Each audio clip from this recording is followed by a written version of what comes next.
we're very busy here at Critical Role, spinning all of our creative plates. And the idea of saying, well, I need to spend 3 days just reading and absorbing, aside from being a player and then planning the next and the other thing and the other thing, the other thing, I knew that I had a fun opportunity to use one to feed the other. Liam, you are not going easy on this group. Out of the gate, you're trying to kill all of them. Not out of the gate, was it? We shot it at the end of last year. I mean, with episode one, you mean? Yeah. Or, oh, yes. Yeah. Well, I knew that I was going to have a little bit of downtime in two, so I didn't want them to feel safe. And I don't think they did. Definitely not. Definitely not. I love it. This episode is so much fun. I love the kind of Candela headquarters that we see with the different doors that are essentially portals opening and closing. Can you talk to me about what inspired that element of this? Well, I put in a decent amount of thought into weaving in traces of the past chapters. And I know that Spencer spent some time. I mean, if anyone who's watched the show knows that Spencer spent some time in the Fourth Pharaohs.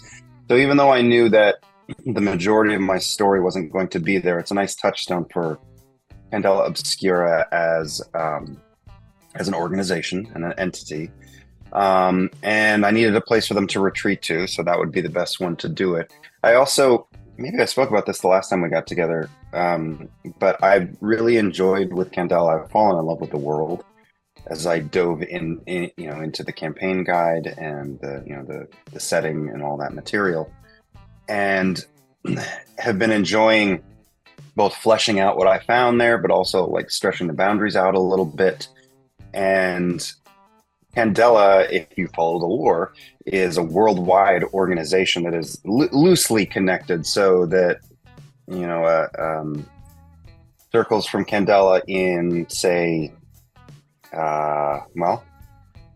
we have to create those countries on the other side of the planet, which we don't know what they're like in this world that New Fair exists in, and that there's magical bleed all over the world.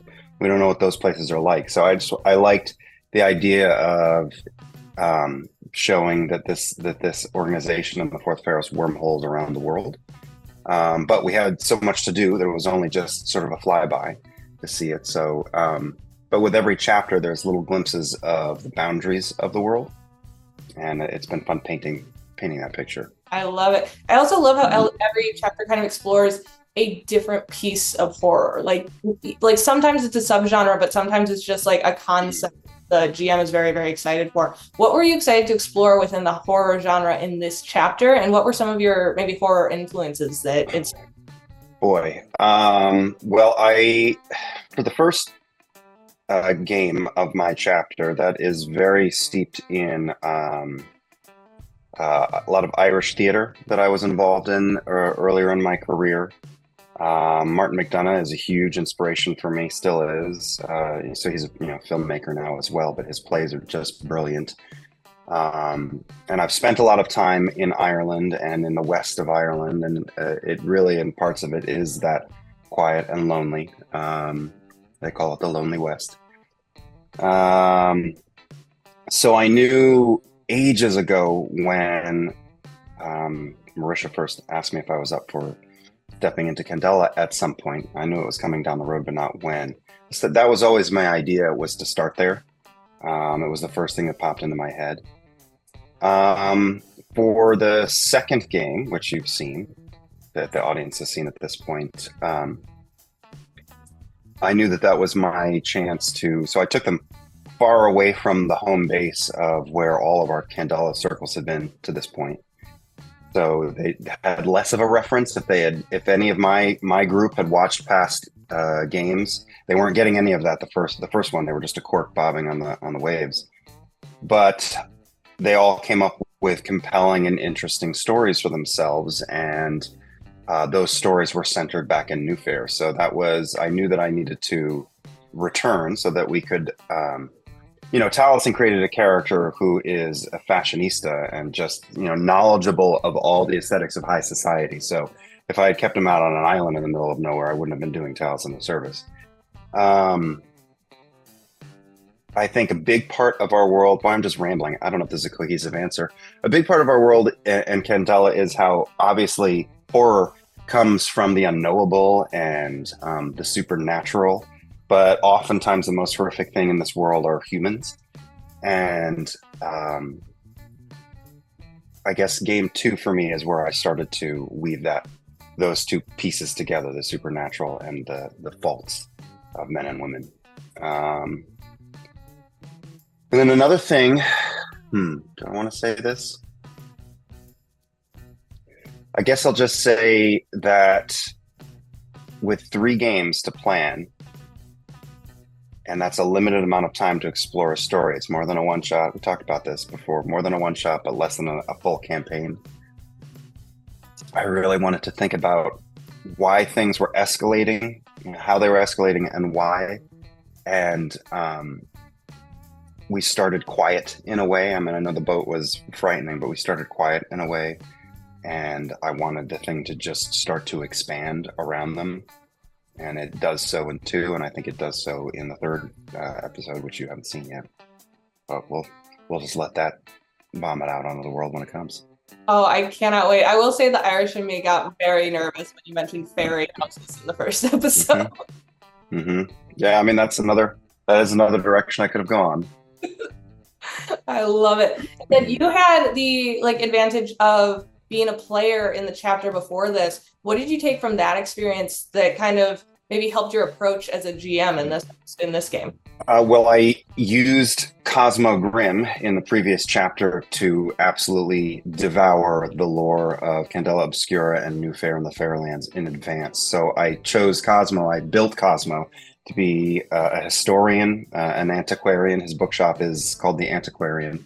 And to know everything and everything about the city that they live in and the old city that is buried beneath them, knowing roughly the things I wanted to explore now in this chapter. So I kind of was doing my homework months in advance.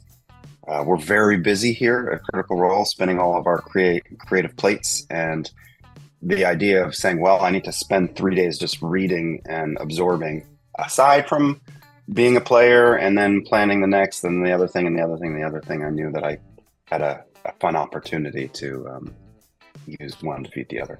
I love it. And I don't know what you're talking about. Critical Role seems very chill. You guys don't have things coming up. But if you love your work, you never work a day in your life. We work hard here, but we enjoy the things we do. Oh, I enjoy everything you guys put out too. So continue working hard, please. I love a little bit of a homebrew in this too, with Taliesin playing technically a journalist, but more a man of leisure, and then Amy's medium and magician kind of melt. Can you talk to me about helping to make sure the mechanics fit the story they wanted to tell? Well, I try to approach all my games like that, including home games where a teenager asks if they can have a pet animal, or if one of my players wants to chart a course to becoming the next big bad of their world.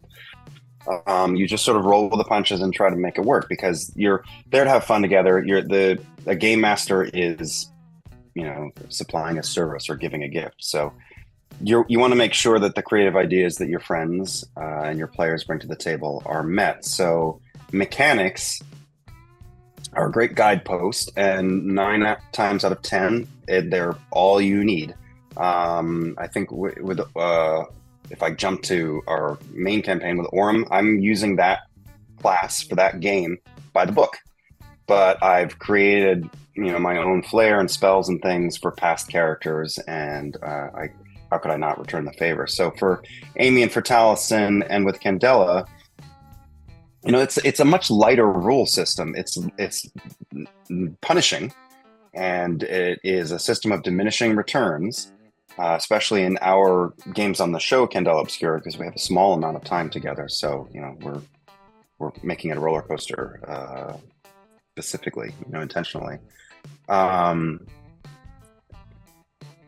So, it's not really hard to slide over parts of one class to another if they have a story that doesn't fit one of the basics.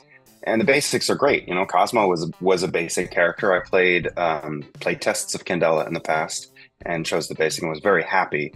But really, it's about the story you want to tell. And if you are playing, a man about town, and that's not a class in the book, if that's not one of the archetypes, and you just look down at you look at the skeletons, the different skeletons you have, and see which bones make the body you want.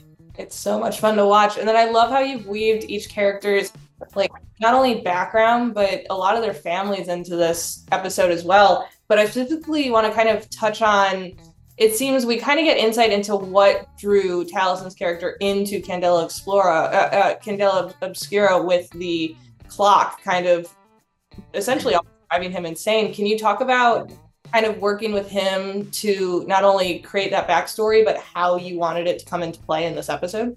Yeah, it's been a pleasure working on, well, it's done now. It's all in my rear view, but it was really exciting and like tightrope walky with the game, because I had ideas of where I wanted to go with them and things I wanted to do, but you never know what your players are going to bring to the table.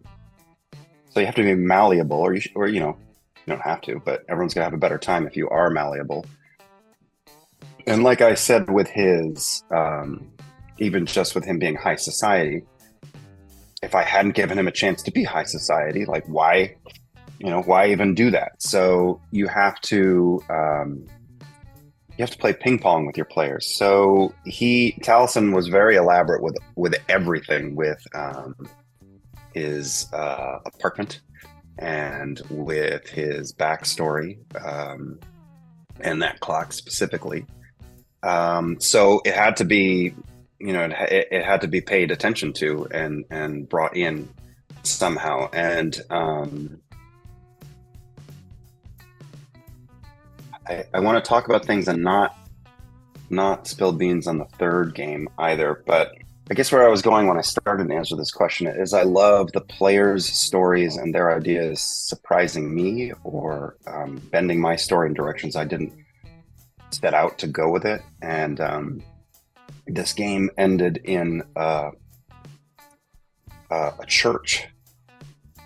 And that was not my idea in the beginning, at least when I was noodling. And then I realized where I wanted to set it, and then it was going to be a church.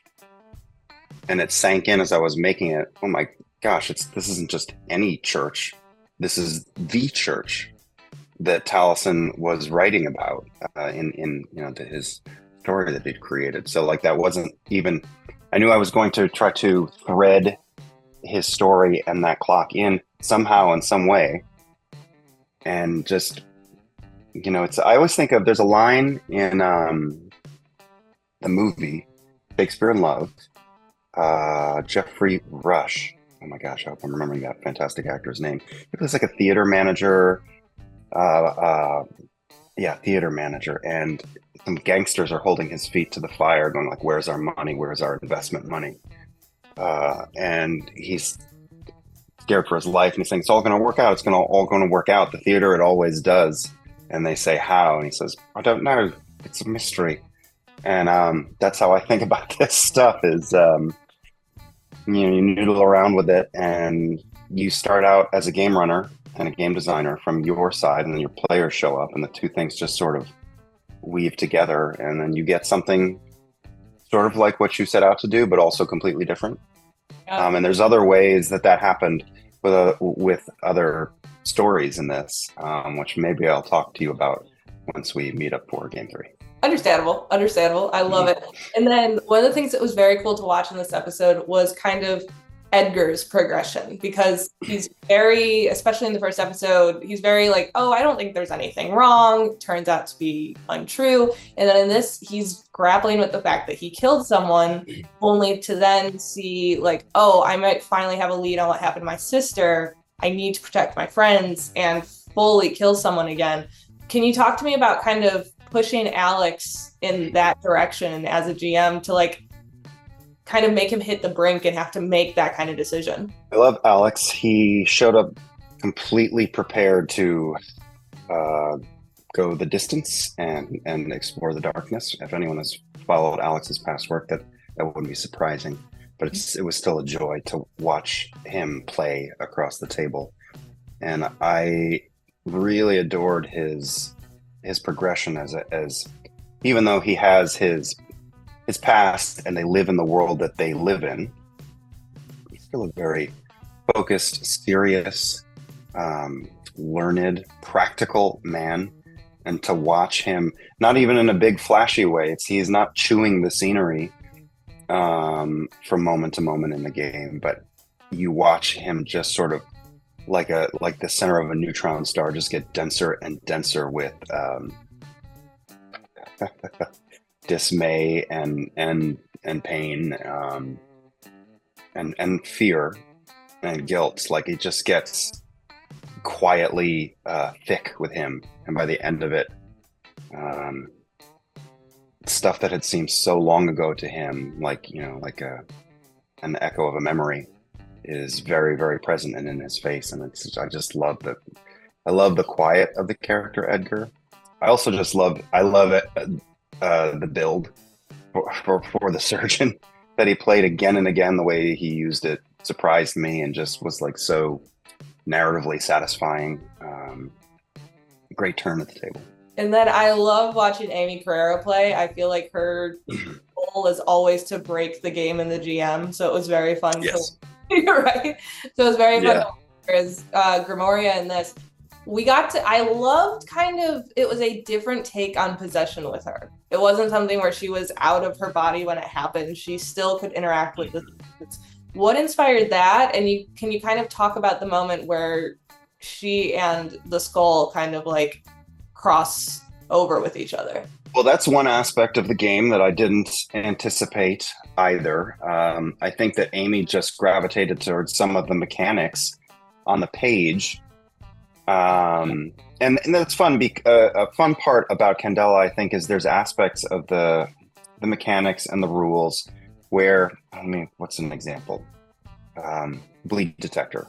The bleed detector just says it's a device, it's a thing that lets you know that bleed is there. But watching the different chapters of Candela, different players have the game leaves it up to you to decide what that is. There's nothing says that it's a little like antenna coming out of a brass box, or I think for me it was mine was an old bone. For Cosmo, it was just whatever you decide it is, as long as mechanically it doesn't do more than it says on the page. And Amy gravitated towards that ability of the connection to spirits. But then, like you say, and I hope Amy never loses it. If she plays tabletop for the next 30 years, I hope she never stops like pushing the boundaries of the rules that she's using and using them as a stepping stone to do the things she wants to do rather than a fence to like stay inside of. And the way that she interacted or clearly wanted to interact with spirits, I think it's a little, it's been a few months since we sat together to play this, but it's a little different than it is on the page, but not totally different. And it was really interesting and unique. And it fed her character and the story and where the story is going to go, and very big decisions that I made that were not my intention at the beginning of all this, just because she liked this one mechanic and gave it a twist. And the joy/terror of running games is you do not know what your players are going to do. And I know that Amy is that kind of player, and she didn't disappoint. And I don't know if you could tell that felt like I was tight roping over the Niagara Falls a couple of times, but I did, and I will in the next game as well. But somehow it all works out. I don't know how. It's a mystery. You pull it off well. It is not obvious. Which backstory were you most excited to kind of touch on in this episode? Because we do get pieces of pretty much everyone's here. Well, I wanted to make sure that everybody had their moment in the sun and still will continuing. But I also had the greater story of the world, like the world of New Fair and the Fairlands.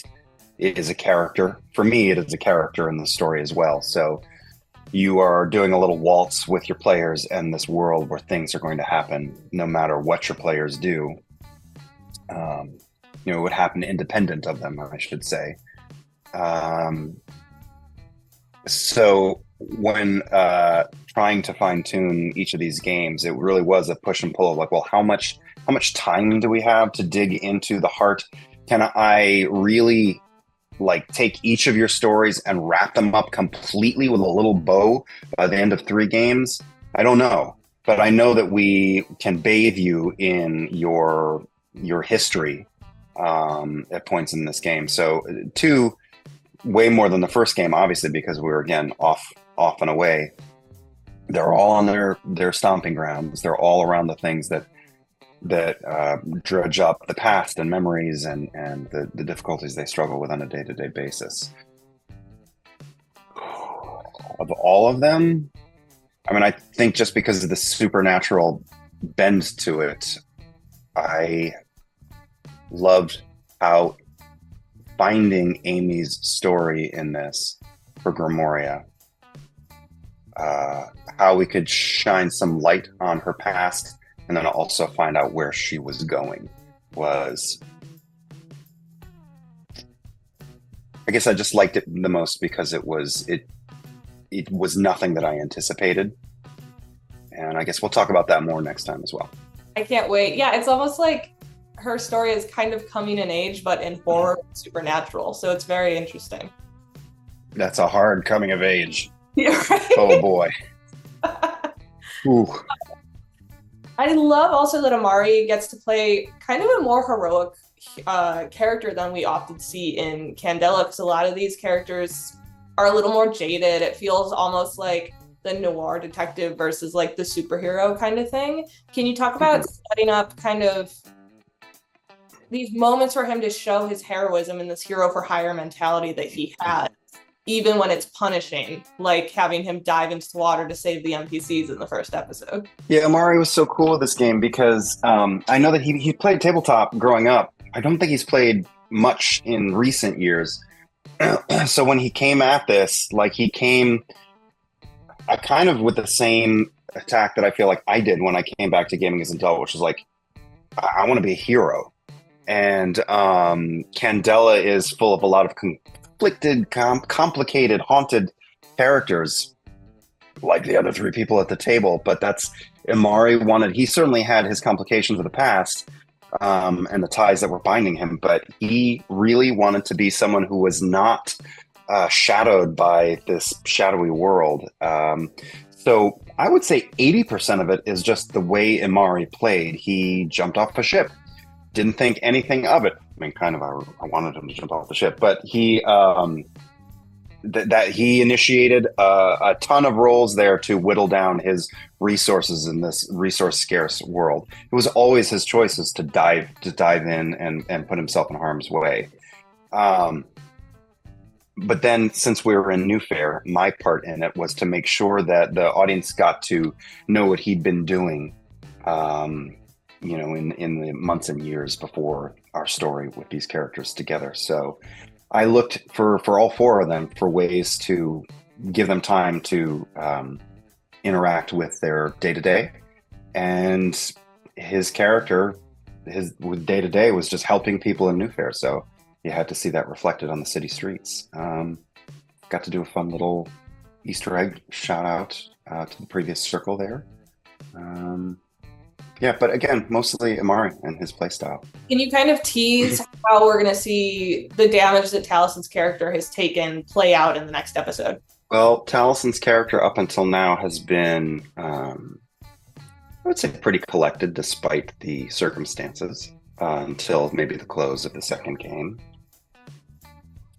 So, well, without blowing the bag on the next game, all I can say is that his usual panache all throughout Game 1 and Game 2 has been shaved away. And all of them are in a rougher place from the jump, from the start to the finish of the third game. I love it. I can't wait. No, I was just gonna say I'll also go off and give my love for what Taliesin did in this game. Like all of his wardrobe choices and the characters and the people in the world, many of them, he supplied me with a doc with people out there. I was spoiled for choice for people he could run into. You saw, I don't know, 10 to 15% of the people he could have run into in the world with all of this sort of hooks and ideas that he left for me to choose from, down to the design of the apartment to and more stuff coming. I was really really impressed with the creativity Taliesin brought to sort of the aesthetic and the character that he wrapped himself in for this one. Oh, for sure. Without a doubt. It was so much fun to watch. And I'm curious because you guys are kind of working in this animation space. Is Candela Obscura something you would like to see come to the animation space as well? Absolutely. I mean, we're big animation hounds. Everyone in Critical Role. I grew up on animation, and one of the reasons I love everything we do is I just feel like I've come full circle, and the sort of the stories and the adventures that we spin together are inspiring young and old in a way that I felt like that was done for me. So getting to and it meant so much to me as a young person. So to get to be able to do that now is so rewarding. And I like I said, I have fallen in love with New Fair and the aesthetic and the character and the history that they created for this place. That I think it's ripe for it. I would love to see it. I completely agree. And then I don't know if you can answer this, but I've got to ask. I cannot wait for Legend of Vox Machina season 3. I'm on the edge of my seat waiting for it. Is that something that you think we might be seeing this year at some point? There are snipers positioned all around. I cannot speak to that. All I can tell you is that it is real good. We see the different levels of production all the way through, and from the early stages to the finished stages, it's going to be good, and everyone's going to be very happy when it arrives. That's fair. I understand. That's fair. And then I'm gonna ask one more animation question. I don't know if you can answer, but I'm gonna try. I personally started with the Mighty Nein originally before jumping back to Legend of Vox Machina. Is there anything you can use for how the Mighty Nein will stand out from Legend of Vox Machina? I think that you can, again, not wanting to. I don't even know what is shareable and what's not. But what I can say is that I think there are things that people love. There's overlap between Vox Machina and Mighty Nein that carries through from one to the other. They're certainly both found families. So there are similarities, but there's reasons that the two groups are different. They have very different identities, and Vox Machina are a bunch of fuck-ups become epic legends. And we know that Mighty Nein is more of a collection of broken losers weaved into sort of a spycraft novel in a lot of ways. And you can expect those differences between the two shows. I love it. I can't wait. I hope we get another Mighty Nein reunion episode. I got to see that in the theater. I was so excited when you guys popped back into that. It was such a blast. Me too. I hope so too. Thank you so much for taking the time to talk to me today, Liam. Candela Obscura is absolutely phenomenal. I love the story you're crafting, and this table is such a blast to watch. I cannot wait for I love everything you guys do, so I can't wait for anything else you guys put out there. Thank you very much. Well, I look forward to discussing Game 3 and my big happy ending for all their stories. Happy for you or happy for them?